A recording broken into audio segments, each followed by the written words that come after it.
Dalam mengelola potensi resiko keselamatan yang mungkin terjadi di lingkungan kerja kita, terkadang kita bingung harus dari mana memulainya, bagaimana caranya, dan seperti apa implementasinya. Pertanyaan-pertanyaan itu seringkali muncul dan dianggap wajar bagi kita yang belum memiliki background sekolah atau kursus tentang safety. Di video ini, saya akan memperkenalkan kembali tentang suatu sistem yang efektif dalam pengelolaan potensi-potensi resiko keselamatan, khususnya di lingkungan kerja kita, yaitu Safety Management System.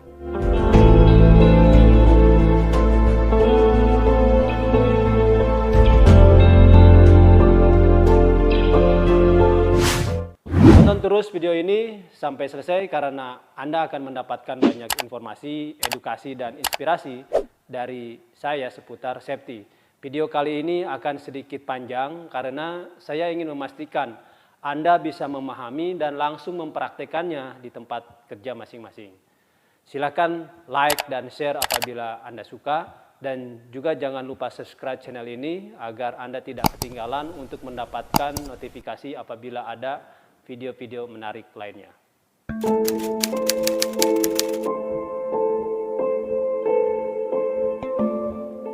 Apa itu Safety Management System? Safety Management System yaitu suatu metode yang didesain untuk mengelola resiko keselamatan di lingkungan kerja. Sistem ini mampu mengurangi resiko sampai pada suatu tingkatan yang terendah dalam rangka mencegah terjadinya kecelakaan. Safety Management System atau SMS ini merupakan proses yang sistematis, jelas, dan komprehensif untuk mengelola resiko. Seperti halnya ilmu manajemen lainnya, SMS pun mempunyai prinsip dasar ilmu manajemen, yaitu POEC: Planning, Organizing, Executing, dan Controlling.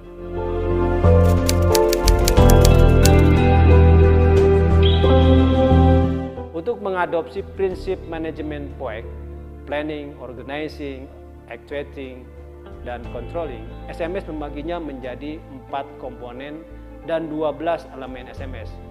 4 komponen yang sering disebut sebagai 4 pilar Safety Management System itu, yaitu Safety Policy dan Objective sebagai fungsi Planning dan Organizing, Safety Risk Management sebagai fungsi Executing, Safety Assurance, dan Safety Promotion sebagai fungsi Controlling. Dalam perkembangannya, setiap komponen SMS dibagi lebih detail lagi menjadi 12 elemen yang menjelaskan secara spesifik bagaimana SMS ini diimplementasikan dalam suatu sistem kerja. 12 elemen SMS tersebut yaitu Management Commitment, Safety Accountability and Responsibility, Appointment of Key Safety Personnel, Coordination of Emergency Response Planning, SMS Documentation, Hazard Identification, Safety Risk Assessment and Mitigation, Safety Performance Monitoring and Measurement, Management of Change, Continuous Improvement of the SMS, Training and Education, dan yang terakhir Safety Communication. Dalam video ini saya akan menjelaskan elemen-elemen tersebut berdasarkan 4 pilar atau 4 komponen SMS.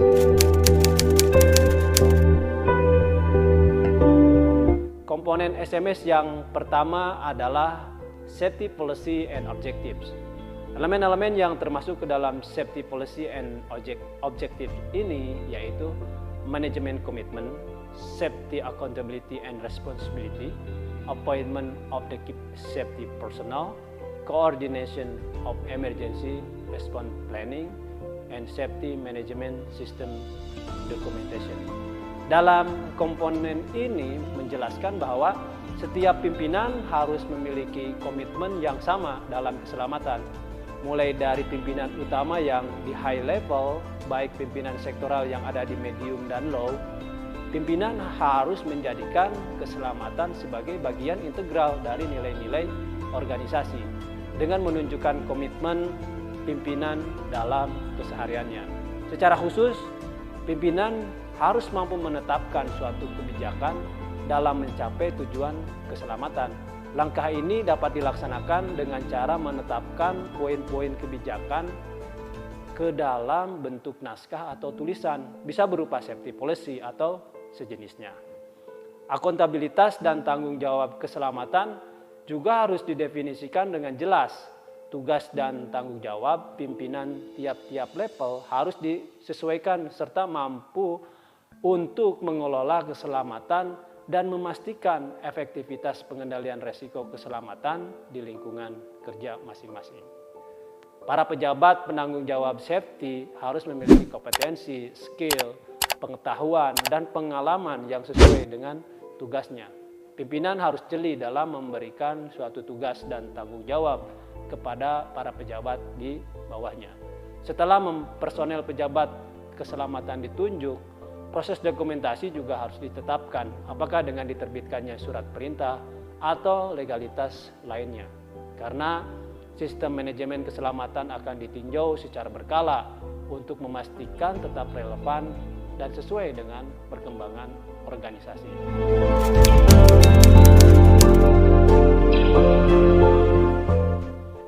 Komponen SMS yang kedua adalah Safety Risk Management atau manajemen risiko keselamatan. Komponen kedua ini dibagi menjadi dua elemen, yaitu Hazard Identification dan Safety Risk Assessment and Mitigation.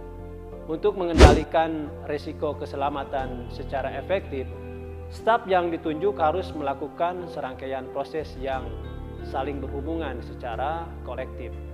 Berikut adalah 5 langkah yang masuk ke dalam komponen manajemen risiko keselamatan. Yang pertama adalah System Description and Task Analysis atau deskripsi sistem dan analisis tugas. Elemen ini memuat hal-hal yang berkaitan dengan kondisi peralatan dan lingkungan tempat kerja yang terlibat. Ketersediaan perangkat lunak sebagai pedoman dan panduan sistem juga harus terpenuhi, seperti prosedur, software, dan lain-lain. Yang kedua adalah Hazard Identification atau identifikasi bahaya. Bahaya wajib diidentifikasi untuk mengurangi dampak yang dapat mengakibatkan cedera, penyakit, atau bahkan kematian personil ataupun sistem peralatan atau kerusakan serta kerugian material. Sekecil apapun bahaya harus diidentifikasi dan dikumpulkan sebagai bahan analisa risiko selanjutnya. Yang ketiga adalah risk analysis atau analisa risiko. Risiko dianalisa berdasarkan kemungkinan dan tingkat konsekuensi yang bisa merugikan. Satu bahaya dapat memiliki banyak konsekuensi dan dapat terulang kembali. Analisa risiko akan membantu kita untuk menetapkan kebijakan selanjutnya agar bahaya bisa diminimais bahkan dihilangkan. Yang keempat adalah risk assessment atau penilaian risiko. Untuk membantu pengambilan keputusan, lakukan penilaian risiko dan tentukan apakah risiko keselamatan dapat diterima atau tidak. Kita bisa menggunakan matriks risiko sebagai alat untuk mengevaluasi efek dari kemungkinan dan tingkat risiko. Dengan menilai risiko, kita bisa membuat skala prioritas, mana yang harus ditangani lebih awal dan membutuhkan sumber daya yang lebih memadai. Yang kelima, risk control atau pengendalian risiko. Pengendalian risiko ini pada dasarnya adalah langkah untuk mitigasi risiko dari personal, material, dan lingkungan. Tingkat risiko dapat dikurangi sampai tingkat terendah. Risiko tidak mungkin dihilangkan secara menyeluruh, namun kita dapat mengendalikannya berdasarkan hasil dari identifikasi, analisa, dan penilaian risiko yang telah dilakukan sebelumnya.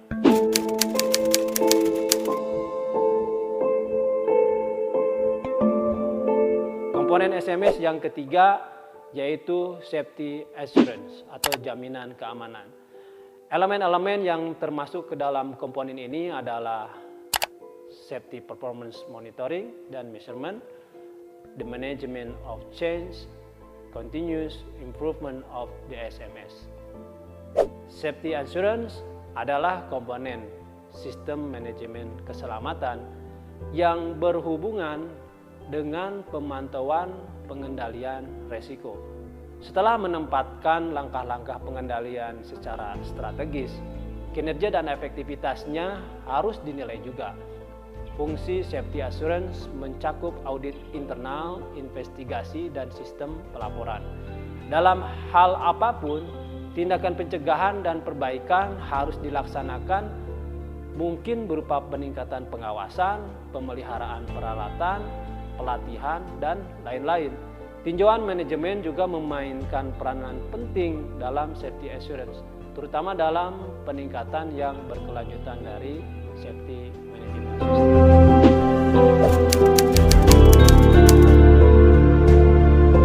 Komponen SMS yang keempat adalah safety promotion atau promosi keselamatan.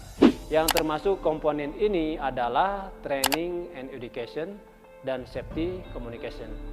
Promosi keselamatan didefinisikan sebagai segala upaya untuk mendukung penerapan SMS dalam suatu organisasi, seperti pelatihan, berbagi pengetahuan, dan komunikasi. Untuk mempromosikan keselamatan sebagai yang utama, kita harus memahami sistem manajemen keselamatan, belajar dari pengalaman, dan mengembangkan kesadaran akan bahaya. Berbagai media bisa menjadi alat untuk terus mempromosikan safety. Bisa berupa jurnal, buletin, majalah, selembaran, poster, bahkan video, dan sebagainya. Manajemen juga harus dapat memberikan ruang secara konsisten agar bisa mendorong lingkungan untuk melaksanakan sistem pelaporan yang terbuka tentang masalah keselamatan. Sistem pelaporan ini sangat menentukan dalam pengolahan data untuk menentukan kebijakan safety yang akan diambil oleh pimpinan dalam rangka meningkatkan sistem manajemen keselamatan yang terus berkembang.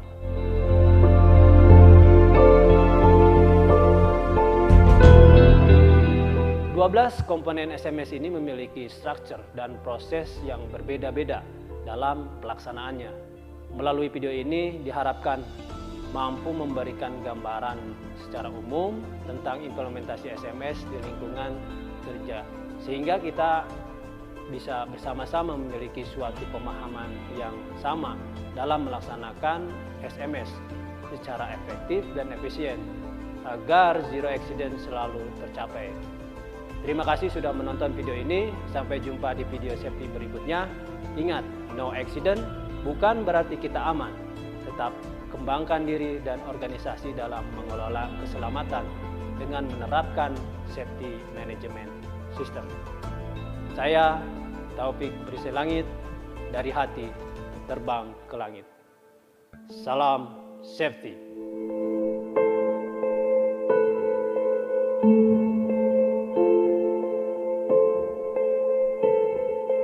Thank you.